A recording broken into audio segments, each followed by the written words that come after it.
Andhra Pradesh unaided schools management association Darshi నియోజకవర్గ general body సమావేశం ఈరోజు దర్శిపట్నంలోని ఝాన్సీ హాస్పిటల్లో నిర్వహించారు.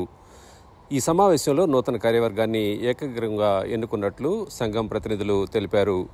గౌరవ అధ్యక్షులుగా డాక్టర్ బి కోటిరెడ్డి, అధ్యక్షులుగా ఎం రామాంజనేయులు, ప్రధాన కార్యదర్శిగా పి రాజకేశ్వరరెడ్డి, ట్రెజరర్గా దొనకొండకు చెందిన ఎం రామిరెడ్డి, కార్యవర్గ సభ్యులుగా తూర్పు గంగవరానికి చెందిన వై శ్రీనివాసరెడ్డి, అగ్రహారానికి చెందిన రత్నాచార్యులను ఏకగ్రీవంగా ఎన్నుకున్నట్లు తెలిపారు.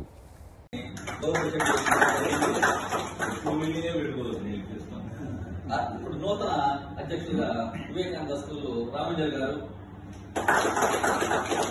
ప్రధాన కార్యదర్శిగా గోతని బ్రాహ్మణ స్కూల్ కేశవరెడ్డి గారు, కోశాధికారిగా మన రామిరెడ్డి గారు, సుభాష్ స్కూల్ రామిరెడ్డి గారు, ఈసీ మెంబర్గా కుట్టే మండలం తిరుమల స్కూల్ రత్నాచారి గారు. పొట్ట కవర్ అయిపోయింది. పంట సైజులన్నీ ఒకటే ఉంటాయి.